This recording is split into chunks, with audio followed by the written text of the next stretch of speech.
everyone. This is Paul Ponte. Thanks for checking out the podcast. We got PJ Hawx here. How are we doing today? Oh, yeah, I'm doing all right. And you? Doing pretty good. Everyone's going a little stir crazy at home, but everyone's finding a way to get some kind of human contact. Oh, yeah. And safe social distancing, correct? Exactly. Social distancing over webcam, over thousands of miles away. So right. Go ahead and plug any social media where they can check out your work.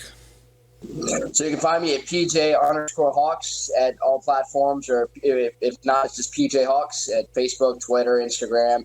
And for our Wildcat sports page, you can check us out as Wildcat, WILDKAT, Wildcats with a K, and then sports, and that's all across all platforms as well.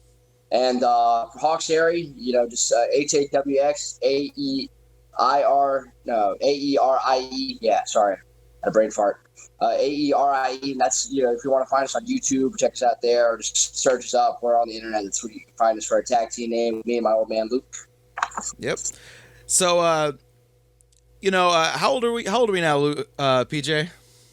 I'm 21 years old. 21 years old. 22 in November. 21 years old, and you've already done more than a lot of wrestlers, maybe like a decade older than you even. Got a chance to visit a lot of different places. Went down to Mexico, went to England, the United States. As far as working in different promotions, what would you say was some of the surprises, some of the differences working, across different countries? Yeah, I've been very fortunate to do a lot. I mean, I started training as soon as I got out of high school, June 2017, and I had my first match in November of 2017. So I think that was about 5 months in. I think, I'm almost three years into training and 3 years of actual wrestling in November. But it's been a great ride. I have a lot of hard work ethic. I always put in a lot of time. That's the way my dad raised me. I saw the way he worked through the indies and how he's come up, from being a nobody and, just driving everywhere, making little to no money to, being a super successful superstar, traveling everywhere, traveling across the globe.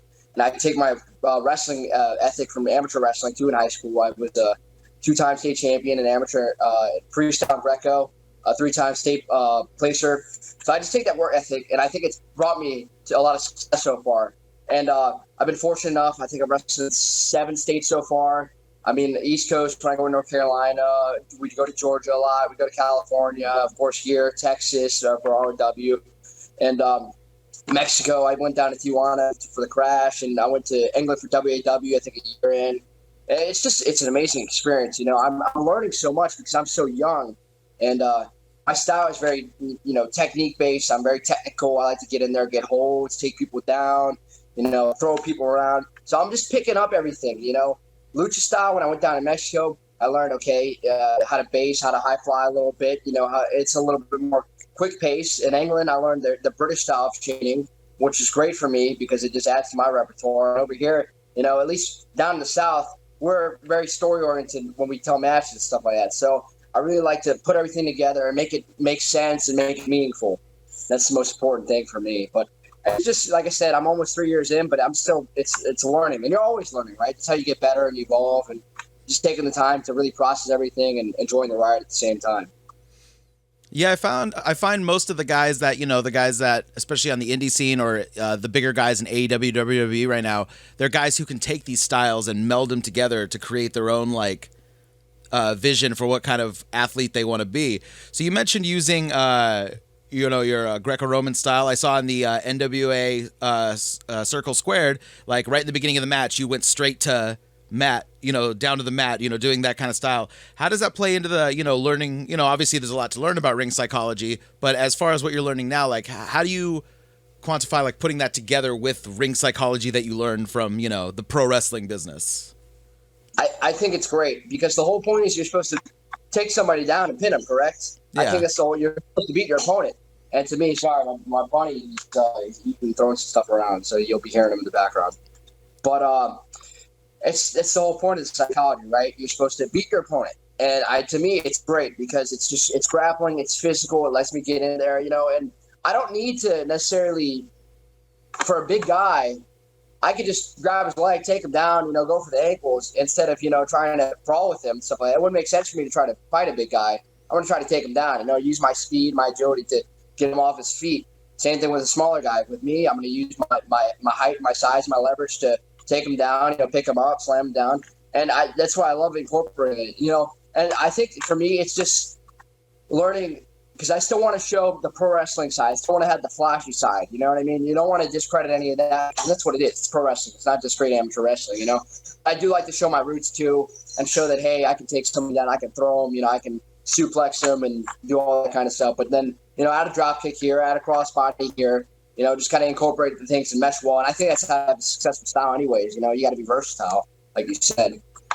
Yeah, how'd you figure, I noticed when, even when you were starting out and I saw some of your earlier matches in person, you have a pretty good attitude in the ring. Like you come in, you look like basically, I would say pro wrestling, there's a certain percentage that's all about how you look and how you act in the ring. If you don't look like you belong there, then you don't, it's hard to make the crowd convinced that you should be there.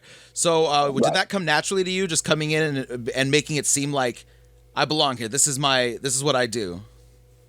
I think so. So a lot of it, I've been around it my whole life, right? I think my earliest memories when I was like 2 or 3, and my dad would always make me watch, not make me watch wrestling. I'd watch wrestling with my dad. I'd be sitting there watching wrestling with him. I'd go to all the shows with him. I'd watch him since I was a kid. I traveled all around with him. So I saw a lot of his attitude, how he's evolved, and, how he has his style when he goes in the ring. And it doesn't matter who he goes in the ring with, he just takes care of business. And for me, it's the same thing. In an amateur match, you got to go out there and you just got to go. You got 6 minutes, and you got to either take the guy down or pin him. A certain amount of you got to take him down a certain amount of times or pin him. It's the same attitude. I come there. When I'm getting in the ring, I got a job to do. Whether it's singles or tag teams, we got to go out there and we got to win, right? So I'm coming out there. I don't care if they're bigger than me, they wrestle longer than me. Anybody can win, right? So you just have to have the attitude that I'm coming out there. I'm coming to take care of business, and that's what I do. Very nice. How did you find the locker room politics between here versus Mexico versus England? It's not too crazy. I think so. I'm with my dad most of the time, right? So a lot of times he's there showing me the ropes and stuff like that. So I'm very fortunate that I'm not just going around by myself and having to feel that myself. I still am learning, but it's nice to have that guidance from me, correct? But it's just different everywhere else. I think Mexico was just interesting. It's just the way they put together the match style is just the most different part. You know what I mean? I think in England, when I was wrestling there's a lot more interactive with the crowd. We're putting together matches. We're not trying to do anything crazy. Here, it kind of depends on who you're working with, right? You just got to adapt to. If you're wrestling a luchador, obviously you want to do a little bit more, but you still got to incorporate my style, right? And in Mexico was just kind of more like da da da da da da. So that was the interesting part for me because I'm not really like that. You pick it up when you need to, but not for the most part. You're just telling the story, working a body part, or just getting to some point, right? There, it's just kind of balls to the wall, and that's pretty much it, until the finish. So I think that was the most interesting part down there was just learning that this may not make sense per se. That's just how they do it. So trying to adapt to that and being, I've only done. I think I did one match before, and that was with Bestia 666 and Daga down at Wildcat. And that was my first kind of lucha experience. But, they're professionals. They've done it for a long time, stuff like that. And I've known them, so it was a little bit easier, I think so. But we're going down there. It's interesting to work with different people. And luckily I speak Spanish, and learning that, it helps out, listening to what they had to say and, what they are saying, if they, whatever. But I think it's the biggest thing is just, kind of the match pace and whatever everybody's trying to do, the style. Did it seem like any place was more specific? Like, what do you like better as far as, when you're going to plan out the match? Like, do you prefer a lot more calling it in the ring, or do you prefer to get some stuff handled beforehand? I could do both, to be honest with you. It's just, it really depends. I think that what you really need is just the bullet points, right? I think if you listen to a lot of older guys, and they'll tell you the same thing too. It's got a beginning, middle, and end, right? Any story has a beginning, middle, and end. So you just really got to hit those bullet points, and then from there you can kind of play around. I think people that don't know how to call it in the ring or aren't comfortable in the ring, that's where you see a lot of mess ups and people that that could potentially get hurt or something like that, because you just got to be comfortable, right? The whole thing is when you're out there, you're supposed to be comfortable anyways. You're supposed to be doing a job. And you've been doing it for a long time or however long, but If not, then you're going to look like you don't know what you're doing. I think that's the most the thing about me is I'm very comfortable and confident when I go out there. So it doesn't matter, I could, say I'm supposed to do a suplex. No, I could, go whatever else, drop kick. You got to be able to go with the flow. I think, and that makes a better pro wrestler, in my opinion. So recently, you went viral. You had all over pretty much every sports social media and website posted the video of you jumping off the balcony of the mall. As someone who is a legit wrestler, someone who cares about ring psychology and all that, were you worried at all when that kind of went viral about like what people were going to think of you in the ring and what was going to happen? Well, I just want to state this. You are the first person to ever ask me this question. So, like, I had to tell everybody that.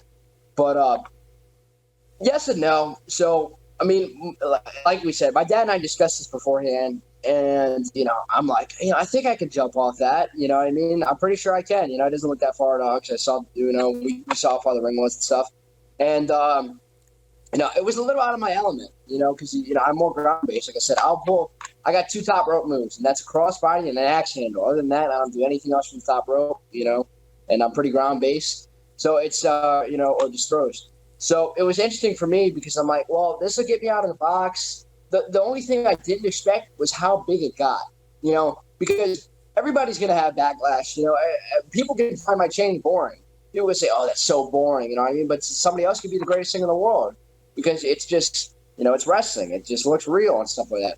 But it's the same thing with this. And that's what, having my dad, like I said, it's a blessing, right? Because he's my dad, but he's my coach too. He helps me out so much. And just listen to what he had to say. And he's like, we got eyes on us. The most important thing, it was done safely. I'm trained to do this. So I'm a professional stuntman outside of this. I've done high falls, and he trains me. We got a coach, Phil Odell, and it was done safely. The guys who were trained, they're called Fly Deaf, Warren and Zach. They're trained by Booker T. So obviously they're not just some random tag team. They're just coming in and catching us. You know what I mean? So it was done safely. I think that's the thing that a lot of people overlook.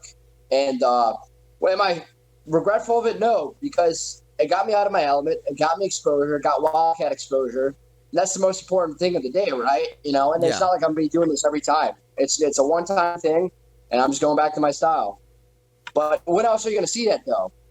I don't think, I think what my dad always says, there was that show in WCW in the mall. I think that was it.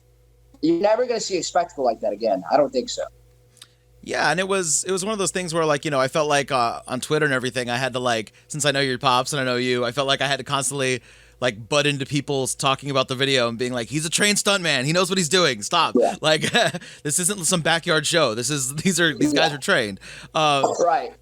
Yeah, and, I think the part I was, when you see it from the ground view, it looks pretty high. But I thought from near the top view, when you see how far the ring is from the balcony, is when I was like, "Oh wow, that's a decent little jump there." Yeah. So did you? It's about 15 foot, I'd say. But distance, I like the biggest thing is the clear distance, right? Because if you look, I didn't have to adjust myself or anything. I went straight on. You know what I mean? But I knew I could jump from that distance there. I want to say it couldn't have been any more than 2 or 3 feet, away, the balcony of that. I knew jumping off, you got to know about, angles and gravity and all that other stuff. If I'm jumping forward at an angle, I'm going to go forward at an angle. So I knew I could hit it from that spot, you know what I mean? There was no concern about that. And it was just, having the confidence. A lot of people asked if I was nervous or anything like that. I couldn't be nervous, right? Because if I was nervous, that's when we messed up. It's the same thing I told you before. I go out there and I have to make sure I'm 100% confident. Because if not, I could risk hurting myself or hurting somebody else. And you never want to do that. So, and that was the thing. I'm like, I just got to do it. I did it. It's like I said, it was done safely and everybody was okay. Yeah, and it's one of those things where, like, your pops, he's a brawler, he's a grappler, he can do technical wrestling, he can do it all. But he has videos of him 450 splashing on a thumbtacks. It's just, Yeah. Wrestling is whatever you want wrestling to be, really. Wrestling has so much stuff, from one side to the other. You can't really pin down people in that way as far as like, well, we saw this person do one thing. Well, that must be all they can do. That's not the way the world works. What was I going to say? Did you find that when you're doing a stunt like that, uh, did you think about it the second you scoped out the venue, or did you think about it doing it beforehand? Like, how did? So it's it was more. I know we discussed it beforehand. You know, it wasn't like a big thing, but it was like, hey, you know, like maybe you could jump off that. And I'm like, you know, I've been to the mall. You know what I mean? I grew up here, and I've been to that mall probably since I was a kid. And it's just it was one of those things. We got there, you know, we kind of thought about it more, and we just saw the ring placement, and it was like, yeah, we could do that. You know what I mean? I went up there, I just looked at it, and again, so I would have done something I know I couldn't do. I'm not that type of person. You know what I mean? I had to make sure I had the utmost confidence and skills to do it. And then at the same time, people have to realize this is my dad. My dad would not put me in any kind of harm if he knew I'd get hurt. You know, if he didn't think I could pull this off, or if he thought it was too unsafe, he would not have let me do it. And I think that's a lot of things people overlook is, you know, he's my father. So obviously he wants to take care of his son. You know, I mean, of course it's wrestling, but he cares about my safety and well-being more than a match or a cool, you know, spot or anything like that, right? So he's always looking out for me. But like I said, it was right. I knew I could do it from that angle, and it was safe. You know, that's the most important thing. I knew I could clear that. And that's if I didn't think so, I wouldn't have done it. Absolutely. So you mentioned you know, doing stunt work. Your dad does stunt work as well.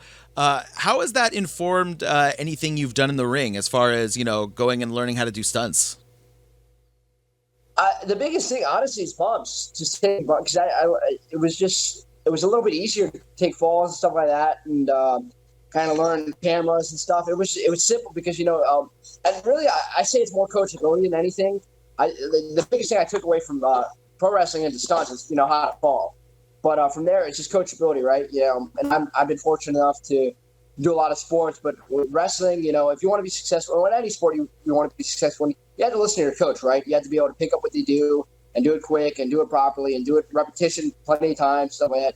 And it's just one of the mentalities I took over, you know. I mean, once I started training, I listened to, you know, my coach Phil and my dad, and I just started doing that, and it just kind of picked up naturally. You know, I see my dad do it plenty of times too, so it's just kind of like mirror imitation. I'm pretty good at looking at things and being able to picture it in my head and then doing them.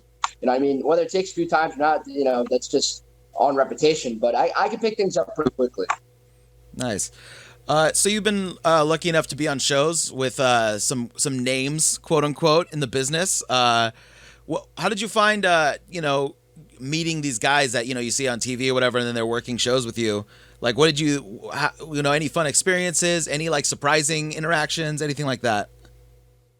Yeah, I mean, like I said, I've been around it since I was 3. So it was really cool just meeting a lot of guys and stuff like that. I remember, I think the youngest people when I was younger, I met Matt Hardy when I was about 4 or 5. There's a picture of me and Matt and stuff like that. My dad was doing a WWE, what you call it? It was a dark match, I think on SmackDown or something like that, or maybe a house show. But I met a lot of those guys, Hurricane and stuff like that. So it was cool. So eventually my dad, him ended up having a feud in Extreme Rising. I think I was only 13 or 14 at the time. But I got to work with Matt. You know, we did a little angle where my dad, you know, he killed him, you know, on accident, though. He pushed him off the top rope. Matt got really hurt. So I got put in the feud. And I came up and I started talking smack to him. He put me against the wall, and then he slapped me and stuff like that. And, you know, I was young, so it was cool at the time because I got to work with somebody, you know, who's done so much. I know since I was a kid, I got to ref some of those matches and stuff, which was real cool. Just being involved in that, being involved with my dad. And the most recent one in memory is my feud with Stevie Richards. You know, I've known Stevie since I was a little kid, too. And, you know, he's a fantastic guy. But it was just one of those things where we just kind of, you know, got into it. You know, he's like, oh, you're not being taught the right way, son. And it just kind of, you know, it was for me to prove myself, right? You know, he's known me and my work ethics as a little kid. So that was a lot of fun because it was, you know, I think Stevie's very underrated because even though he hasn't done a lot in the business, he's been to every major promotion in the world. And, you know, he's been around for over 20 years and he's done a lot. So it's a great learning experience for me because I just got to be in the ring with somebody who's done it all, been everywhere. And at the same time, prove myself because I know I'm capable of being in the ring with him, and just really elevated me to a different level. You know what I mean? Just learn the psychology from him and putting matches together. And I think we had about 4 matches, and it was just the crowd was really into it, and we had a really big blow off at our big event, the Revolution Rumble in November. That's our big anniversary show. Yeah, was And that we had the street fight? Yeah, the street fight, and I've never done one before. But of course, I've seen matches. I've seen my dad do it, and I've trained for it. I started training for it a few months before. But that was a lot of fun. You know what I mean? And it wasn't just brawling. We tried to tie in as much psychology as we could with it. It was just fun. It was a good experience for me, and it's invaluable. You know what I mean?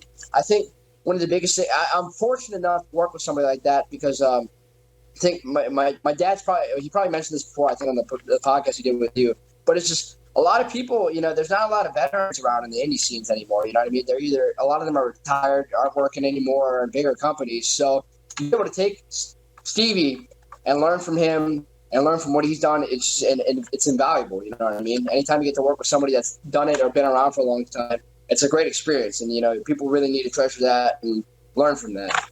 Yeah, that entire Revolution Rumble is available on YouTube, I believe. If you're listening to this or watching this, please check it out. Stevie Richards, actually, I'm going to say he's probably in maybe the best shape he's ever been in. He's definitely, yeah. Yeah. Did you ever think, like, when you see stuff like ECW back in the day, do you think I'm going to be in a street fight with this guy who is in Extreme Championship Wrestling someday? No, I never thought about that. I see my dad do death matches and stuff when I was younger and all the crazy things he did. And I have the utmost respect for him. But I'm like, I can't do that. You know what I mean? You're crazy. You know what I mean? It's insane. And then seeing that, just being able to work with him is phenomenal. You know what I mean? And I got to work with a lot of those guys. I was tagged with Tommy Dreamer one time at I think our X-rated show. Yeah, I was at that show. Oh, yeah. Okay, cool. We did that. I think we tagged with Shane Douglas. We tagged with Shane Douglas. I wrestled against C.W. Anderson. Same thing with Tracy Smothers, which I know he's going through a tough time. I know they're raising money for him. He's a great guy, phenomenal guy, a lot to learn from, funny. And I mean, so if anybody can, go support him and help his battle with cancer.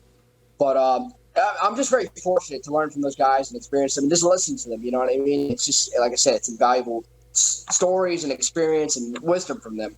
That's the best part. And like I said before, I'm a sponge right now. I'm so young, so I'm just trying to soak it in and just listen to what they had to say and just improve myself and just kind of go from there.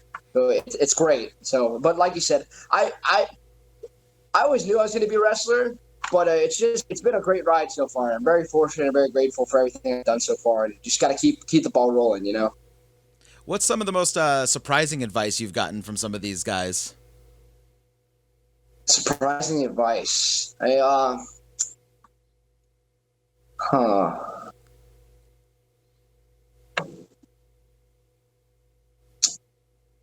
would say nothing has been so surprising. I wouldn't say anything was kind of out the ordinary. It's just that, a lot of people told me I have a good work ethic. I'm working hard. I'm doing pretty well in the ring. It's just, I'm like this. I'm very meticulous. I'm very nitpicky. So it's just anything that, I can improve on, you know what I mean? Because I feel like I have a good basis in the fundamentals, which is the most important part, right? You have to be very good at the basics in order to progress.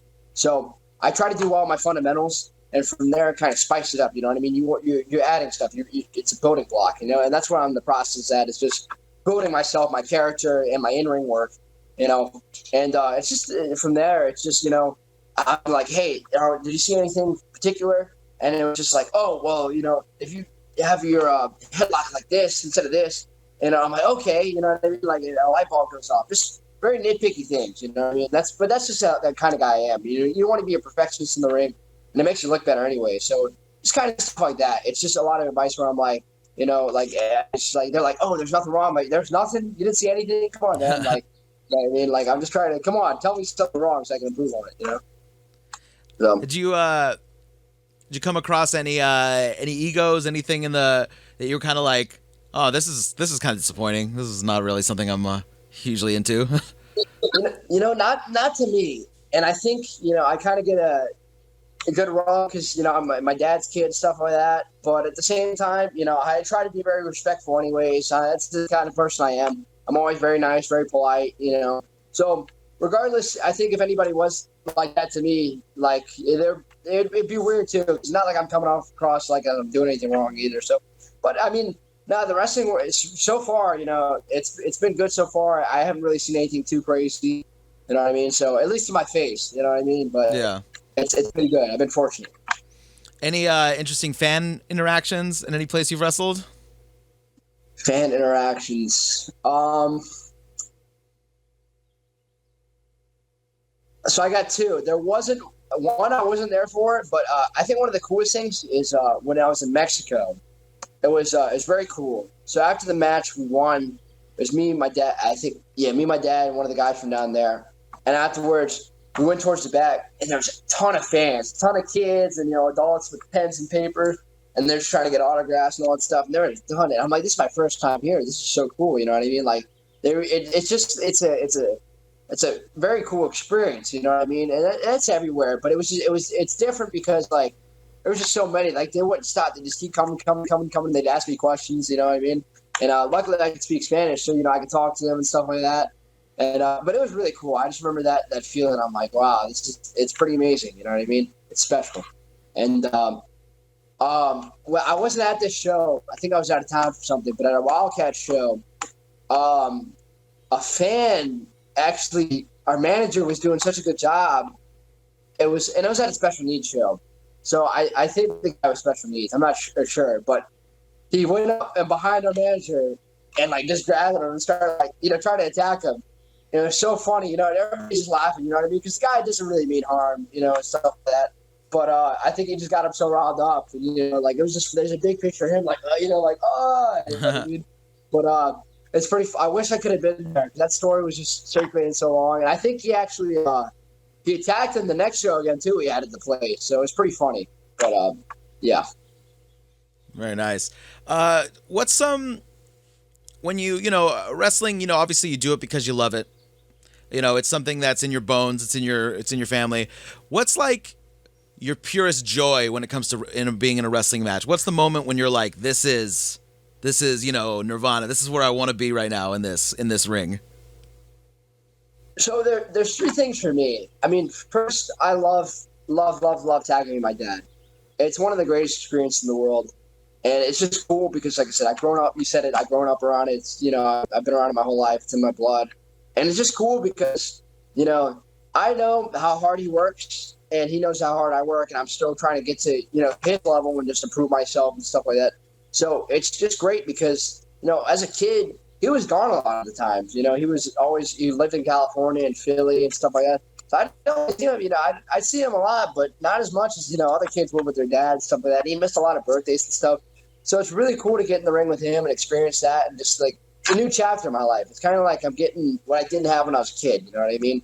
So it's really cool just bonding and growing with him, and just getting closer and just kind of, it's kind of catching up lost time. You know what I mean? So not that he wasn't around and stuff like that, but it was just like, it just feels good because I know how much he sacrificed. And this is a business where a lot of people don't realize you have to sacrifice a lot. You want to be successful. You know what I mean? And I think people take that for granted sometimes. Performers. That's one thing I understand now, and I have appreciation for it because I know how much how much time and sacrifice he's put into, and it's the same thing with me. And now we get to enjoy that together. You know what I mean? So it paid off. And other time, you can just feel it in a match. So there's just times where I'm just in there and I'm grooving. You know what I mean? I'm grooving. I'm like, man, this feels really good. You know what I mean? I feel like my chain's better, or maybe my arm drag got quicker, or maybe I jumped higher on a drop kick. You know what I mean? Or the crowd, I panned them at the right time. It's great.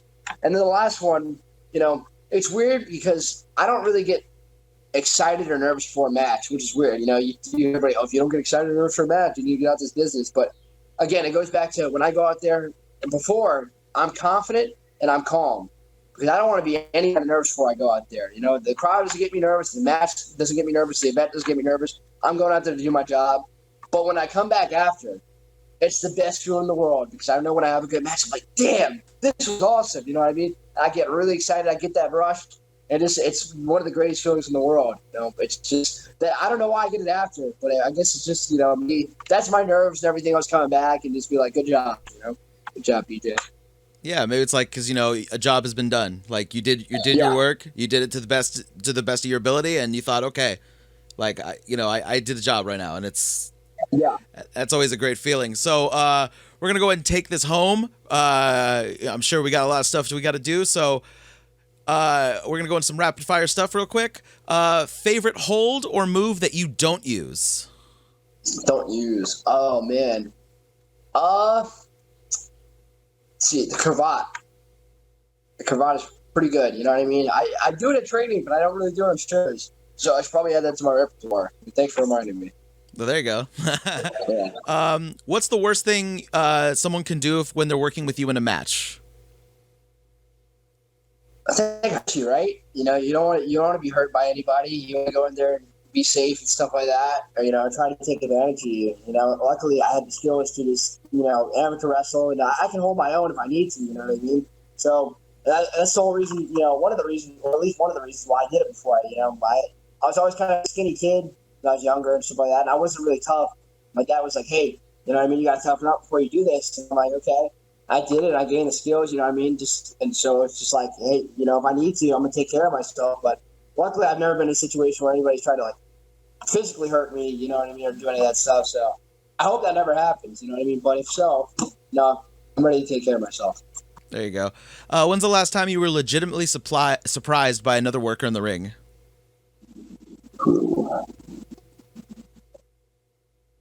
There's a lot of experience, you know what I mean? I wouldn't say surprised, because I think everybody that majority of people that I work with, have all been just some caliber, you know what I mean? Because I know we have a standard, and I know my dad has a standard, so we wouldn't just be wrestling just anybody, you know what I mean? But I think one of my favorite experiences were the Briscoes. We wrestled them at Ring of Honor down here, I think it was September last year.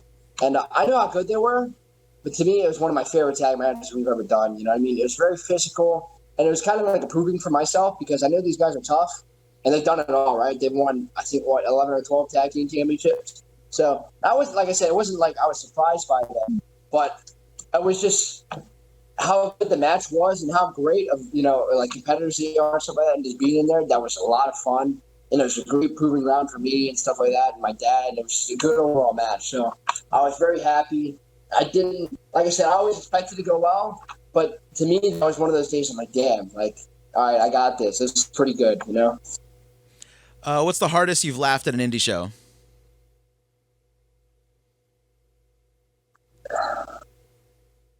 It's a weird question. I don't know if I've ever laughed. I mean, I'm sure I have. I remember one time at Revolution Rumble, I think maybe Buku Dao. If you don't know Buku Dao, he's on the Revolution Rumble show and Wildcat. You can look him up. But he always makes funny jokes whenever he comes out or do anything. And we're in the Rumble, right? And we're beating somebody up, and I think he says something. I'm just like, I was just keeping a straight face. But in my head, I'm like, I would have laughed really hard right now running the show. So, that's probably, he's a very funny guy in person, and in the ring. So it was, I'm glad I can, keep my focus streak when I'm in there. Yeah. You don't want to start breaking character and laughing in the middle of a rumble. Yeah. I mean, you can, but then you'll probably get thrown out because, you're distracted. So exactly. So you've worked with a lot of people across different countries. I'm sure you've seen a lot of gimmicks. What's the worst gimmick you've seen? Worst gimmick I've seen.